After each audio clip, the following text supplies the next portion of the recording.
In 2013, Bungie revealed Destiny to the world, a departure from their renowned Halo IP, and with this bold promise of a 10-year plan. A plan that was doubted by many, even scoffed at by a few, at a time where live service games were just considered multiplayer games. A completely different games industry. This 10-year plan, it sounded crazy back then, but it's the norm for what you hear now. Promise of years of content and expansions. Except for most games, they never lived to see the day they hit 10 years old. Destiny has. Destiny 2 has hit 7 years. And one thing when I think of Destiny 2, I think of Journey, a piece of the soundtrack from Michael Salvatore that is iconic to me when I think of this franchise. That soundtrack elicits all the emotions when I listen to it. This somber tone, and then followed by this upward climb and emotions that lead to this triumph. This piece of music is a reflection of Destiny 2. Destiny 2 has had one hell of a journey. The players of Destiny 2 have been through one hell of a journey. But part of the journey is the end. On a journey, you expect the smooth sailing, you expect the highs, but there's also the major lows. And Destiny 2 has had all of those. The final shape is the end of Destiny's first major saga. The final shape is the culmination of everything that Bungie have learned and evolved on. Its build crafting, its ability to tell a compelling narrative, the evolution of its activities, its destinations and its characters. Bungie have crafted some best in class in all of those areas in the final shape. It's Destiny's best campaign, best destination, best event, best subclass, but its impact is more than just the final expansion of this saga. The final shape is proof that live service games can amount to something extraordinary, that they can close one chapter and open up a new one. It's proof that Bungie are still up there with the best, and it cemented Destiny 2 as one of my favourite ever video games. Destiny 2 The Final Shape is one of my all-time video game experiences.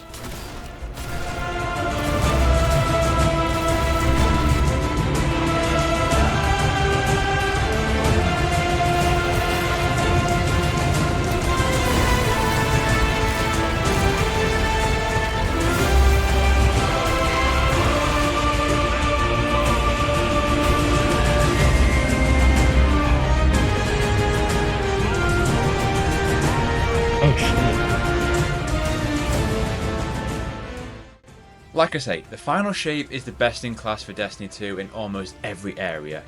We're going to start with its campaign and its narrative. It's weird to think that a year ago, it was probably up there with the lowest points in terms of sentiment that I had for Destiny 2's narrative and story. Lightfall was just a major miss. A weird structure of unlocking Strand, followed up by the same seasonal formula that we'd experienced for years. In Lightfall, the campaign ended and it was just that feeling of, so what was the point in all of this? It felt like an unnecessary stopgap. In every way that Lightfall didn't work, the final shape succeeds. The biggest showing of this is in its narrative. Lightfall was pitched as this Avengers Infinity War experience, and the final shape was due to be its endgame. At the end of Lightfall, it never felt like we'd lost. Everyone was kind of mourning post-campaign, but to us, the player, it was never clear to us to what actually happened. It relied on seasons and cutscenes in these seasons to really give us some sense of understanding as to what happened.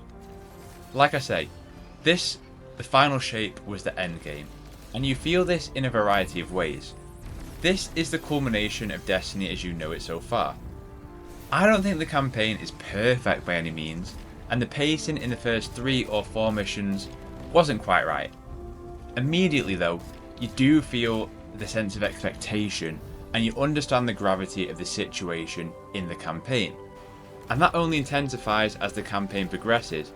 But that first half of the campaign, it moves quite slowly, both working for it in its quietest moments like reacquainting with Cade 6, but also against it in that you never really feel like you're running out of time before the Witness enacts the final shape. The campaign naturally courses you through the Pale Heart of the Traveller, which is the new destination. I'm going to talk in depth about the Pale Heart and its activities later, but This place, it could have just been nostalgia bait, bringing back fan favourite areas like the Destiny 1 tower, the bridge where your Guardian first found you, shades of everything that you've seen leading up to this moment. But it's not. It's not just nostalgia bait. The main campaign itself is extremely focused in its scope. You'll see a lot of endgame comparisons, and those are fair, but in the same way that the first two acts of Avengers Endgame are really dialed in on the original Avengers, it's the core pillars of the Vanguard which take the centre stage here. Zavala, Ikora, Crow, and of course the returning fan favourite Cayde 6. The question asked would be, is this narrative understandable to a newcomer? The answer would be kinda. Look, it's the same as any final instalment in a franchise. A newcomer will understand, and Bungie do a good job of setting the tone with its opening cutscene, but of course, this is for those who have been there every step of the way, witnessed each seasonal storyline, each expansion, and subscribed to Bife and other lore boys on YouTube.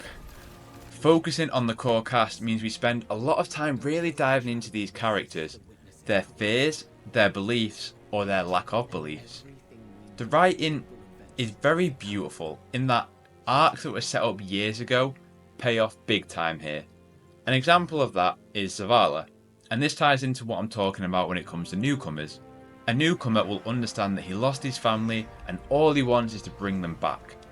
But someone who played Season of the Haunted experienced firsthand what severe grief he's experienced and the plotline that follows through here. The core cast's ability to bounce off each other, Crow and Cayde's complicated relationship considering Crow killed Cayde all those years ago and now they're working together, leads to some genuinely hilarious moments whilst not really breaking the sense of what is at stake here. Despite Lance Reddick not being here as Zavala, Keith David does a really stellar job. And whilst I really do miss Lance Reddick, I couldn't have asked for a better replacement. What's also much better here is the Witness's role. This is the first time we've really had a lot of time spent with the Witness. Whilst their threat is huge, I still maintain that Savathûn is and continues to be the best villain of the series. The Witness feels like a traditional big bad that we don't really get anymore, and I think for anyone who is just diving in, they won't really resonate with the Witness, but for long time players, it's the best representation of the Witness we've had yet. One of Bungie's best decisions since the Witch Queen is offering two campaign experiences, Normal and Legendary. The Legendary giving people a good challenge for a boost in power at the end and a choice of one of the new exotics. The newest change, however, is the introduction of light raid mechanics into the campaign. The Pale Heart isn't just a best of Destiny locations, but a best of Destiny mechanics too. In the campaign and the Pale Heart activities, you'll experience mechanics that are taken from some of the best raids out there, matching glyphs to the correct node, being torn between dimensions, having to shoot switches to activate buffs for protection. It's not as overly complicated as some of the raids out there, but it definitely added great depth to a lot of these missions. I loved the overall tone of this campaign, that starts with this bright version of the old tower, green fields and has you feeling all nostalgic and warm, and then the further you progress, the more corrupted and dark the environment becomes. Lots of hands too, which is some hand fetish going on over at Bungie or something. What's going on over there? Disclaimer though, I like the hands. But the campaign is just part of the story. The usual format of a Destiny expansion is a campaign followed by a raid the following week, continuing that story. This time, it's the campaign that does not end the Light and Dark saga, but neither does the raid. It was a smart decision by Bungie to end the battle against the Witness with a brand new 12-man activity. The first in Destiny 2 history. I've mentioned Endgame a lot, but this? For me, walking out that cinema in 2019, I thought to myself, I will never experience the excitement and the rush that the Avengers portal scene provided, ever again. I was wrong. From the opening cutscene to the finale of the 12-man activity, everything paid off. Every arc, every relationship built, it really did provide a sense of every moment has led to this. Years spent in these expansions and seasons, strengthening these relationships, working with these characters. You think of your endgame portal, your Mass Effect 2 suicide mission, your Witcher 3 final battle, all of that on steroids. But whilst you're watching Avengers Endgame, here, you're playing it, it is you, it is your Guardian, and that's what makes it stand out. The cinematic team, by the way, they did a terrific job with every cinematic. That one right before the 12-man activity starts, I will never, ever forget. So much excitement, but that kind of emotional excitement too. It was incredibly special for me to run this activity with a lifelong friend who I brought into Destiny 2 a few years ago, and a friend that lives on the other side of the world who maybe without Destiny 2 I wouldn't have become as strong mates with as I am now.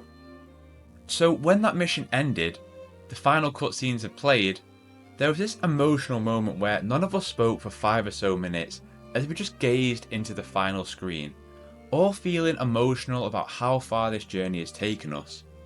I'm not going to ruin the mission's finale or anything like that, but a 12-man activity really did just create this sense of one grand fight to stop the final shape. To me, the raid and this are both a part of its campaign and narrative, and it all just comes together in this perfect manner to create Bungie's best campaign yet and conclude the first saga whilst also setting sights on new frontiers. But the pale heart of the Traveller, it isn't done there. It's in the post-campaign where some of the final shape's best content lies.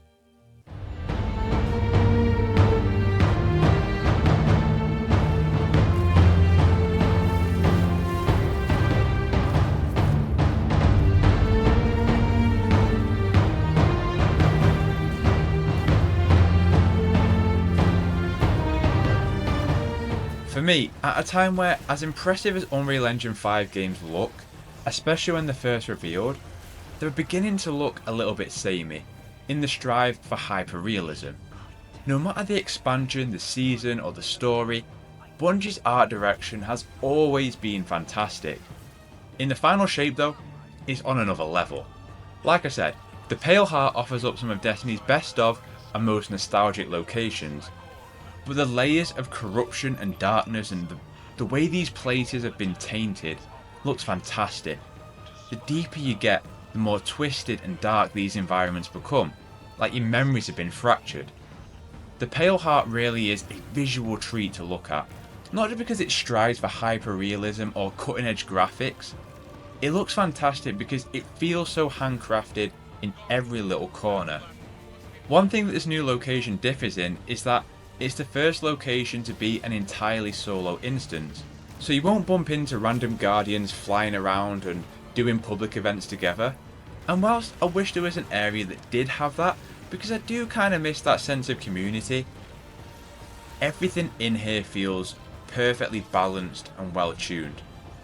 The main activity, Overthrow in particular, this is an activity that you can matchmake into if you want to, but it's where you complete a selection of public events to advanced tiers.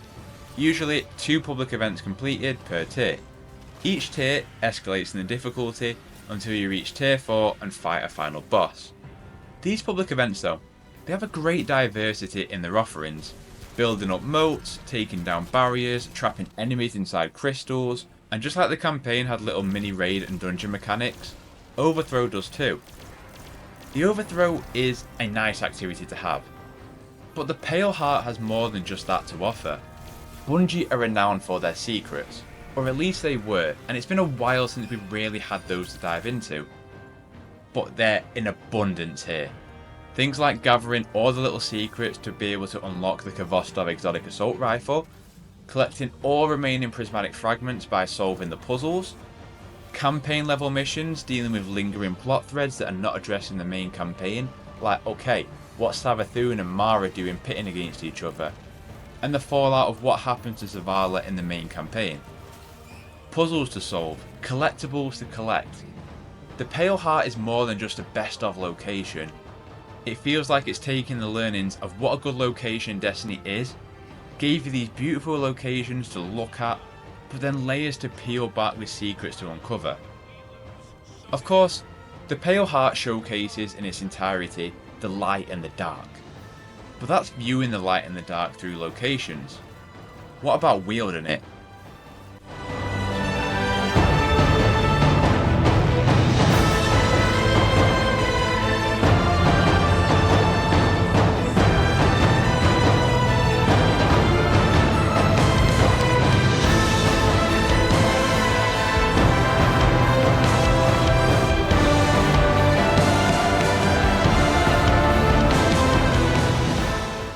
Prismatic is the new subclass of the final shape.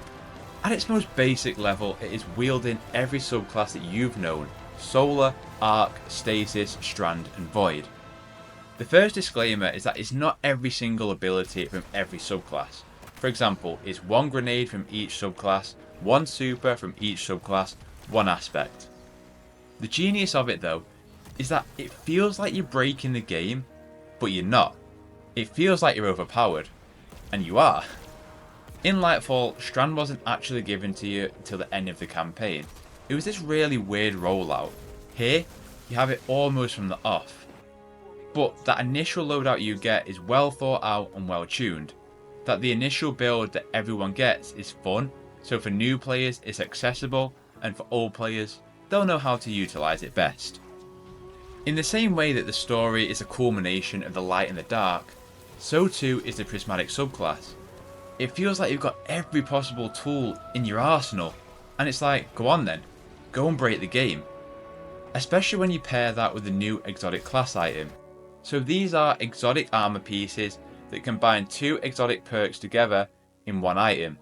For example, Spirit of Galanor and Spirit of Star Eater. Taking the fact that Galanor exotic returns super energy from super hits and final blows, while Star Eater, when you pick up orbs of powers, will overcharge your super. These have only just been released into the game, and the builds that people are making are crazy. I mean, we've already reached a point of power creep in Destiny 2 that only an eventual reset with a Destiny sequel can fix. But Prismatic as a subclass feels like another chapter of the sandbox has been unlocked, and it's like, alright then, run wild. Prismatic works is that you gather light energy from doing light attacks, so Solar, Arc and Void, and you gather darkness energy from doing dark attacks, so Strand and Stasis. The new exotics and legendaries are so much fun too. My first experience with the Kvostov may overtake Quicksilver Storm as my favourite assault rifle. The new exotic sword is just brimming with creativity. It takes inspiration from one of Destiny 2's biggest bugs and exploits, and just highlights the insanity and creativity of the team over there at Bungie, rolling out a set of random perks and buffs on this new sword that can really dictate your playstyle.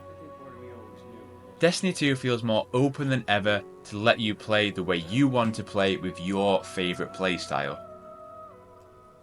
It's kind of crazy that even for a 7-year-old game, the ability to still be able to surprise and experiment is still here in this expansion. And whilst regrettably I have not had the chance to run the raid with my fire team yet, I haven't seen a single opinion that says it's not the best raid. Having watched the world's first race, watching the guides, the raid looks incredible. And whilst I'm really sad that I can't play it before completing my review, I want to be able to hold off and play with my raid team for the first time. So, whilst I'm missing the raid here, it's not the only thing that's new and different. For instance, that exotic class item that I was talking about that combines exotic perks is hidden behind a secret quest. After you complete this quest, you unlock an exotic mission. This exotic mission is a first in that it's a duo only exotic mission. Now, I understand people's frustration in that a fundamental part of this expansion is this item, and it's locked behind a forced duo mission. I feel ya. However, this mission is one of the best missions I've played in Destiny, period. The reliance on communication, the fun mechanics, working it out together. What have you got? Alright, here's what I've got. Alright, and then trying to piece it together. The fun way that it concludes, it's different, it's fresh, and it's brilliant. We've all moaned about how stagnant and repetitive seasons and activities have felt, and I for one hope that the backlash to this mission doesn't deter Bungie from similar missions in the future. I think it's also important to mention the sweep of quality of life changes that have come in the final shape too. One of the most integral ones being the changes to power level, in the fact that activity power, fire team power and also account wide power are game changers. Let's start with fire team power. Let's say you play pretty casually, but you've got a friend who can't get enough and you want to do a high level activity with them, but you're not high enough to do it. Now, Because of fireteam power, if your friend is that power level, when you squad up with them, it will take their power level and apply it to you so that you can do that activity with him without feeling like you're behind. The second most important one, account-wide power. For the first time, at least to me, it feels plausible to have more than one character in Destiny 2 without feeling like you got a second job. You get your Hunter to power level 2000, and then when you play on your Warlock, loot drops will now drop around 2000 power level immediately rather than having to redo any kind of grind. Those alt characters will always have loot drops around your highest level character. There's also now a Pathfinder system to try, which tries to simplify bounties for Crucible, Gambit and Vanguard, which it's not quite doing it for me right now.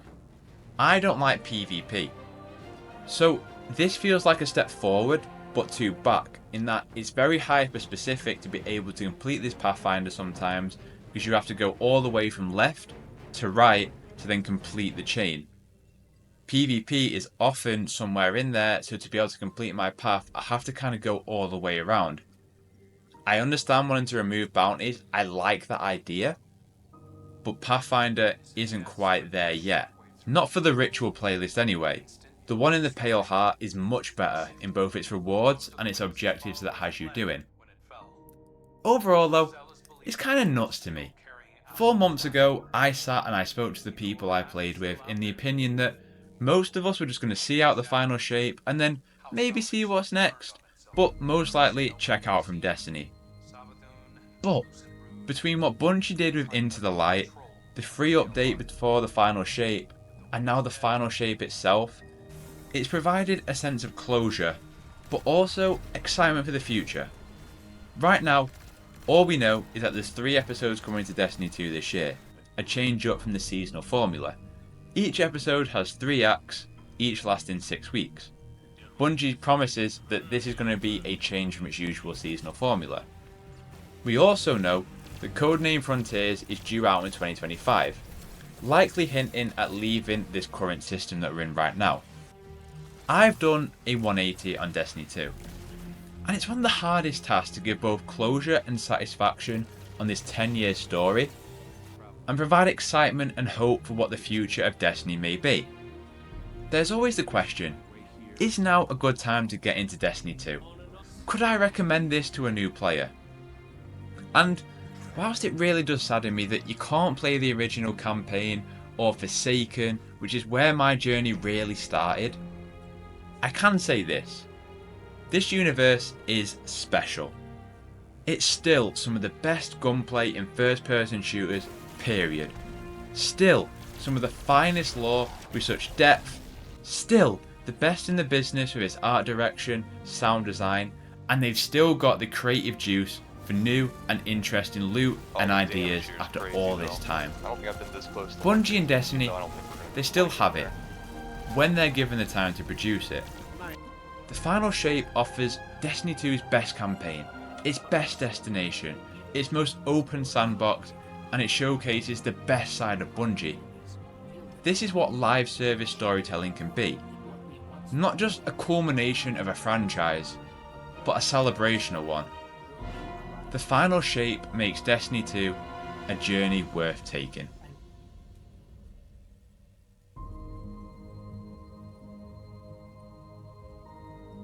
So, there's my review of Destiny 2 The Final Shape. What are your thoughts on it? I'd love to know what you think. Are you excited for the future? Did The Final Shape provide that celebration, that sense of closure for you? If you're looking for more Destiny 2 content, consider subscribing. I would appreciate it if you enjoyed this video. Please consider dropping a like, it means a lot to me. Maybe consider checking out some of the other Destiny 2 content on the channel. Other than that, hope you have a terrific day. Look after yourself, and I'll catch you in the next one. Eyes up, Guardians.